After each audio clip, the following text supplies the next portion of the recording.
Do you read me? Be advised, you are coming in weak and unreadable. Say again, Com Tower.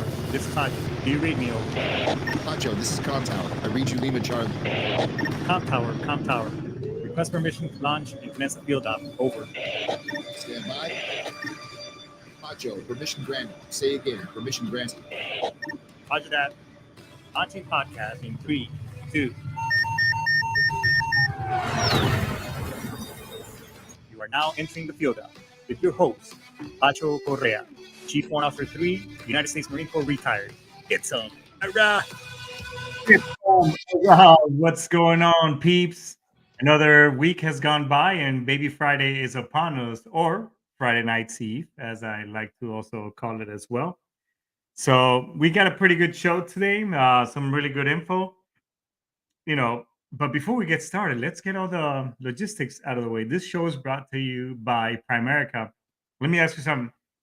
Do you know if you're properly insured, overinsured, or underinsured?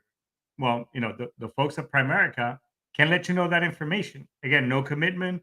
Somebody will take a look at your policy and see what type of coverage you have and see if this policy is what you really need in order to properly protect your assets and your income. Because a life policy, the bottom line behind a life policy, it's to supplement that income once that person passes and it's able to pay off and the mortgage of the house, and hopefully there'll be enough leftover where that family can go for a while without missing that additional income that was coming in, because it's obviously that person is gone. So give them a call, check them out right there on the show bio.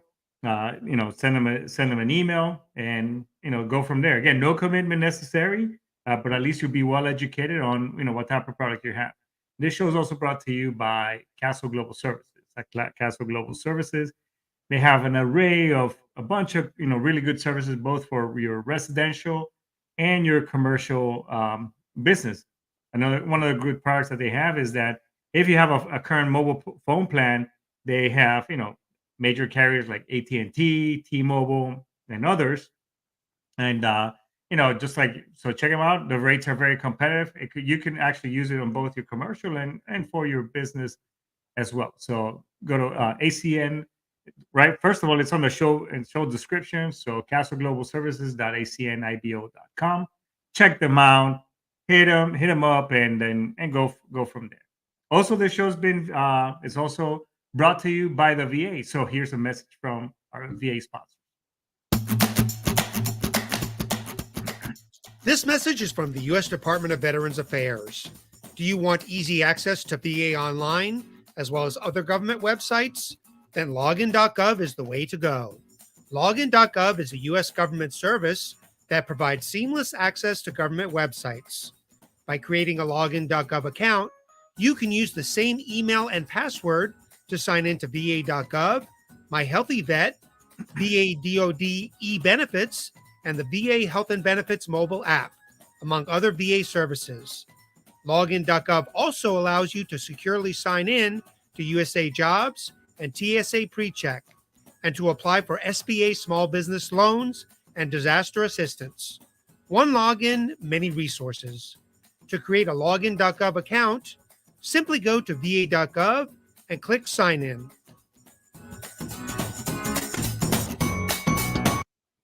Well, thanks. Whatever happened to, we're going to have to talk to the VA, because I like that whole I'm Mike Richmond at the end. Anyways, so, it's funny that he says a couple of things, but I'll hit that up on during the show, that, he touched up on some things, because that's today's topic. But going back, hey, make sure you're the VA right now is they're looking at your claims with a different eye. So if you were denied before for something, I highly recommend that you go on their website and refile, or contact the DAV or American Legion to help you out refiling for your and putting a claim in, because a lot of fellow service members and veterans are getting they're 100%, or some of them they were denied before. Now it's getting approved. So again, hit them up, check it out. Please don't sell yourself short. It's really important, because those are your benefits. Okay. And last but not least, the show is brought to you by the Great American Constitution. So if you like what you hear, make sure you follow, subscribe, and let everybody else know about it. If not, go to sitchradio.com.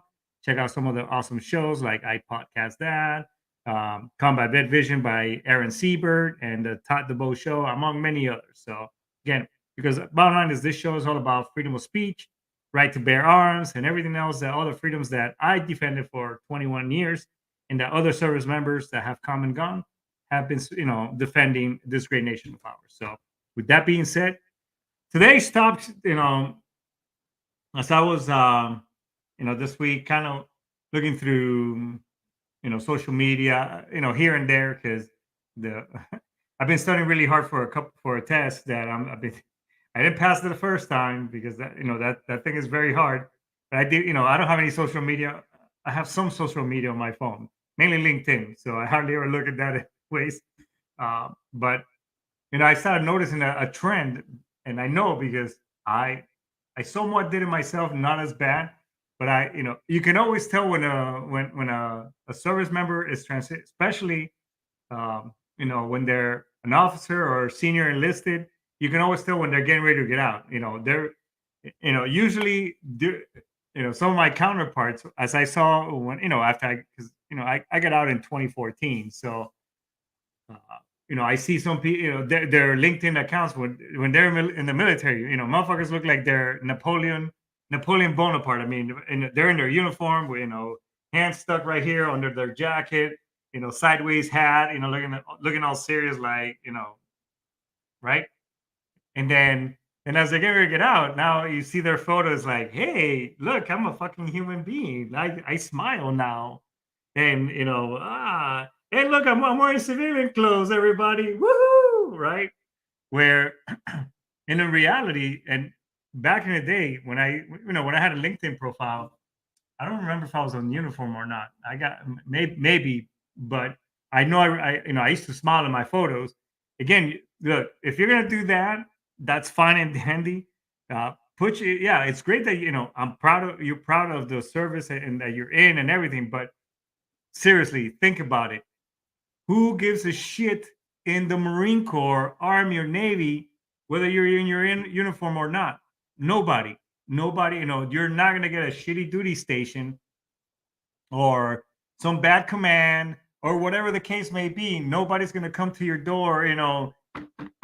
Hey, Chief One Officer Three Korea. I saw you smiling in your LinkedIn photo while you were wearing your uniform. That's not in regulation with the UCMJ.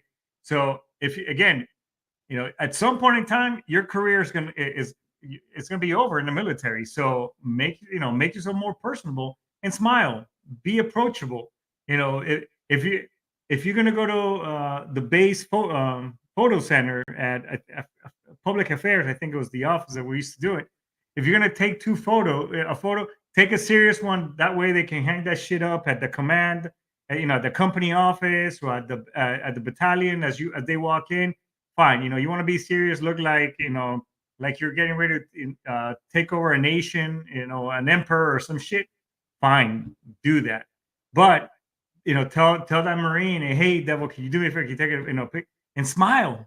Okay, put one in unit, but smile and put it on LinkedIn. You want to make yourself more approachable, but you can always tell when they're getting out. They change their profile picture. Now they're smiling, probably wearing a suit, and then transitioning so and so, looking for new opportunities. Again, that's fine. You're looking for new opportunities, but do yourself the due diligence of set yourself up for success. Because yes, employers are going to look at that. If you and you know while you're setting that stuff up with LinkedIn, that make sure that you put you put on there that you're open for new opportunities for other recruiters to see. The public doesn't have to see it, but the recruiters can. So go ahead and do it. And obviously, spread your network. If by the time you get out, you don't have at least 500 people, and other people who, if you're taking the base classes, excuse me, if they'll tell you, hey, if you get out and you don't have at least 500 people in your network, you're wrong because the bottom line, if you're gonna be look, because I've done it and I've been out, I'm almost 10 years out of the military, but let me tell you, and it's true what they say. If you haven't heard this before, is if you're gonna use LinkedIn to look for a job, that's a job all in itself. Bottom line, you're gonna spend out You're gonna be looking for a job, and then you know tailoring those algorithms for it to send you job descriptions and jobs openings, and whatever it is that you're looking for. Bottom line. So you're gonna do that, and then I highly recommend that. And I should have done this. I mean, if I was to tell myself, 9 years before, is hey, 6 months or even a year out, be selfish because again, once you're gone, hey, they're gonna give you your MSN, meritorious service medal, all the other shit. They're gonna give flowers to your wife, kids, whatever, and then hey, about face in the band is gonna stroll by, and it's done. Ceremony's over. You're out. You're gone. I don't give a shit. I mean that's the reality of things. So if you're going to do all that, be selfish enough to 6 months or a year out that you already dropped papers. Start going out there and put yourself on interviews. There's nothing wrong with that. Go do interviews so you get practice at telling your story. Because while the resume, you're going to be going through these temp and tap, these getting out classes, these seminars for retirees and whatever. But put your resume out there, throw feelers, and if a recruiter comes back, practice at talking to a recruiter, interview it. Now everything they do over Zoom nowadays. So go on interviews, practice, get all that stuff out, and then watch YouTube videos on getting good at that and answering questions, and just and be on, be honest, be yourself, all that shit. I remember a recruiter once told me I went to an interview, and it was Nestle company, the water bottling company up in Riverside, from in California. And I remember again, I was a recruiter. I didn't know any better, and back then YouTube wasn't a big, as or it was a thing, but what again, I didn't know any better. But one of the feedbacks I got, hey, it's like, hey, they liked you, but you were too salesy was the word that what this person used. And I was going through one of those recruiting firms, Orion, and one of them big ones, whatever. They say, hey, they said you were too salesy, and I was like, well, what does that mean? And he said, I don't know. It just, he goes, hey, just be yourself, man. So again, practice. If you're gonna do all that, do yourself that diligence. You don't have to accept the job, but at least you can get. Or and if they give you an offer letter, great. Decline it, or if you're 3 months out, just let them know, hey, I'm 3 months out before I retire. And see if they're willing to wait. If they like you, because right now it's a searcher's market. There's jobs out there. Most likely they'll end up waiting for you. That's all I'm telling you. So if you're gonna be transitioning now, that's fine and because a lot of us, and I even see this with young Marines. Oh, I'm gonna go work for my friend or my significant, my wife's dad or my dad. As a former recruiter, people's situations change every 90 days. So what sounded good earlier is not going to sound good later on. You might have changed your mind, you might have grown up, whatever, or that job is not there. So you cannot control the future, but you can at least prepare yourself to reduce some of the angst that are going to go, because you're going to go through some trials and tribulations. So you're not going to, unless does it happen? What I'm about to say, yes. No, nobody's going to be throwing jobs at you just because you did 20 plus years in the Marine Corps, Army, Navy, space, whatever. Nobody. Will there be some people? Has it happened to some people? Yes, that has happened. But nobody out there is going to be like, hey, oh, wow, you went to Afghanistan, you went to Iraq, look at all the cool medals. Here's a job. It ain't going to be like that. You're going to have to go find it.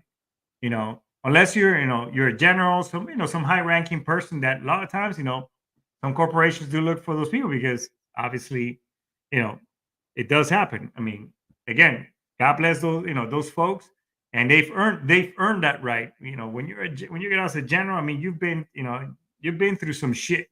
You know what I'm saying? So, hey, good for them is to slide on a really cool position. So you need to be actively looking for a job, and see where you're at, so that way when you step out of that military suit into civilian, you've had enough practice that, hey, I know how to do an interview, I know how to do I know how to write a resume. I mean, there's a lot of things right now. If you're not familiar with Chat GPT, which is an AI, or you haven't heard about it, you probably live under a rock. So get familiar with that because even with those AIs, I've played with it. As a matter of fact, you can go on the sitchradio.com website. There's a podcast with from Brian Coburn, and that talks about how to utilize Chat GPT. It'll write yourself a fucking resume. I've used it before. I've played with it. It works. Okay, so yeah, so that's that. Or getting back to the whole getting out and transition, a lot of you are gonna be like, "Oh, I'm gonna open a business." Okay, fantastic. What are you gonna do? Oh, well, it's this. So here are things that you need to know. And we've talked about this before. I've had, several businesses, so and I've closed some businesses, some corporations. I've had corporations, I've had LLCs, and I've because I've closed some because they were in California, but I still have businesses. But you got to figure out, and you got to do your due diligence. I know Camp Pendleton for sure has a business 101 class. If you haven't gone to that, you need to go to that because what is it you're going to do? And if you know that, do you have a business plan? Are you planning to borrow? Do you need capital to start that business? Okay, how much? The VA just talked about, hey, you can get a small business loan. You know, uh, there are requirements. They're not just to say, hey, here's 40, 50,000 dollars for you to open a business.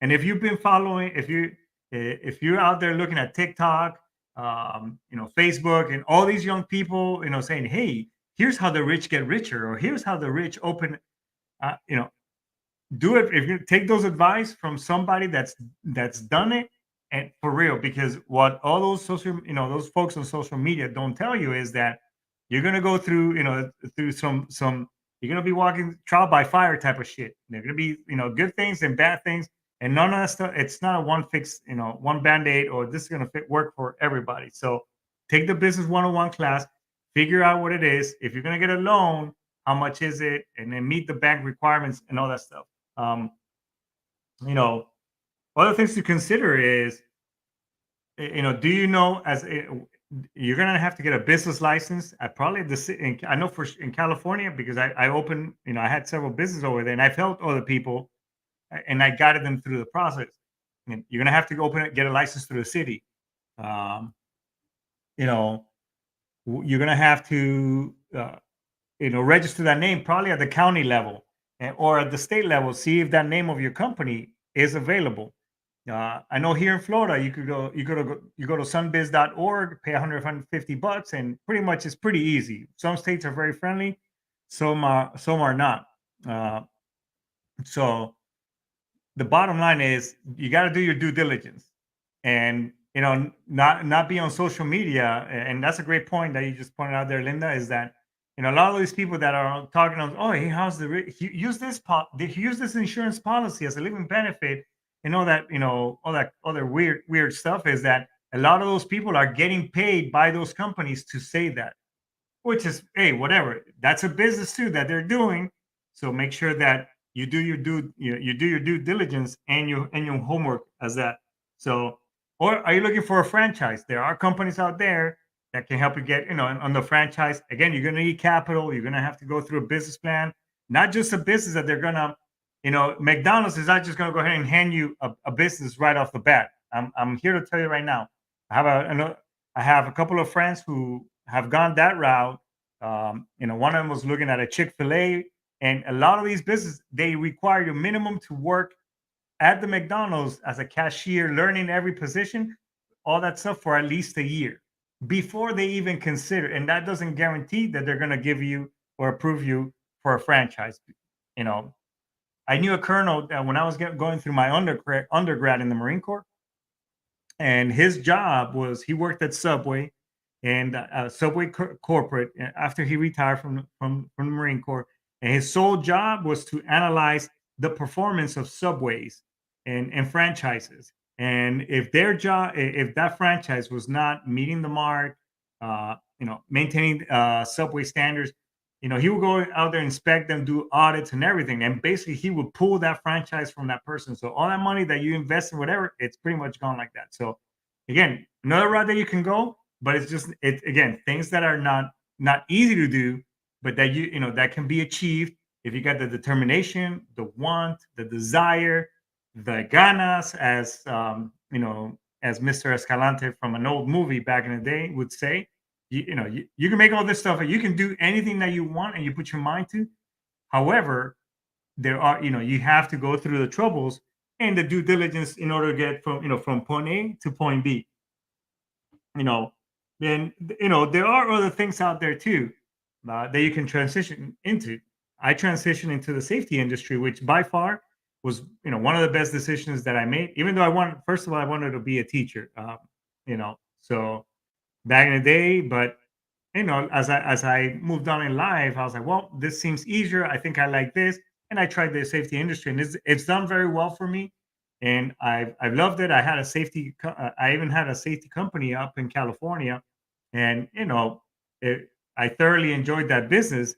However, I moved on to other things, so that's available too. You can hit up Veterans Transition Support, VTS. You go to VTS, I believe VTS.org. Look up Russell Levy. You can go over there and pretty much get spun up on classes and try that industry and see some of that for you, because again, you've heard the line, everybody's a safety officer, anybody can call ceasefire. And it is true. Right now, it's a safety managers or safety professionals market, because the only thing good about COVID is that people knows what fucking PPE is, the acronym, and that safety people are important, industrial hygienists, all those things that fall under that industry. So that may be something that you may be good at. So look at those things as well. Or, other things that people, that are out there is doing other things. I know there's, such a thing as multi-level marketing. Those are low cost, low budget. It's got a proven platform that if you follow, it will work. I know people have a negative connotation behind them, but even Robert Kiyosaki he is who is a well-written, known author, advisor on business and everything. He talks very highly about them. Dave Ramsey does as well. So just things for you to consider as you're as you're moving, as you're getting ready to get out and do your due diligence. Because the bottom line, you also want to know, hey, I know for sure the state of Texas, if you're a veteran, you don't, your filing fees and all that stuff when you open your business, that's free. The state of California has an opportunity where if you're a disabled veteran business enterprise, a DVBE, if you file through the state, which is really easy to do, it's easy to do. You just got to get through the process, because they ask for, they'll check your business out, social security, some things. If you need help with that, call me, send me a message. I can walk you through, navigate you through it. You just got to get through the process. But what's the end state is that you'll be able to do business with the state. If you have a product or something, they'll give you 7% preference points for you to provide that product, to whether it's safety, whether it's pens, papers, surplus, whatever. The government is always looking for providers, and they get tax credits by working with veteran businesses, especially if you're a disabled veteran or a small. And then, if you're a woman, now you could be a disabled veteran and a woman and minority owned business, bunch of stuff out there. So, and all these things, again, these businesses look for, I won't say businesses look for those type of entities, because in the end, they get a tax credit. And you can also file at the federal level as a service disabled owned veteran business, SDVOSB. And again, the application process is pretty similar as the one in California. But now, not only can you do business, that designation is through the VA, but now you can do business with the government at the federal level. And that's just monies out there, and they have their own website, and you could go on there. You can bid on contracts, government contracting. It's a big deal, a lot of money. You could be, one of the guys that's been on the show, Jovan Munoz, who's been, he's in the construction industry now. I mean, in 2018, I helped him out in filing for all these things. And now the dude is making, and doing, $2-3 million contracts with the and construction companies at the government level. So again, it all takes you doing your part and your due diligence as a whole, because nobody's gonna hand you a job. Nobody. I don't know what. Again, I don't know if MWR back in Camp Pendleton has revamped their whole uh, getting out of the service process and classes, but they make it sound sometimes like, oh yeah, your jobs and you're not. Oh, you were a staff sergeant. Oh, you were this. It isn't. That's the reality of things. Be, you know, so it's the whole GIGO thing: garbage in, garbage out. But if you prepare yourself, then nothing 100%. You can't control everything 100%. However, you're going to reduce some of the trials and tribulations that you're going to go. Because I remember when again, I mentioned that one example with the Nestle bottling company, but there were times too that uh, I interviewed, and I thought I knew, I know I was smiling. I wore the right clothes. I had a suit. I had this. I had that. But you get used to being told no. It's maybe that job wasn't for you. Now you're gonna be lucky enough, like one of my buddies, um, who I used to teach motorcycle safety. The guy was a sergeant major and was getting ready to retire. He went to a couple of OSHA safety classes. One of them, he was my student, and the dude, applied for a job at a helicopter company up in LA. First offer they gave him was $160,000. Again, those jobs are out there. And I even asked him, like, dude, what the fuck? How come I didn't get that job? But hey, God bless him and good for him. That's great.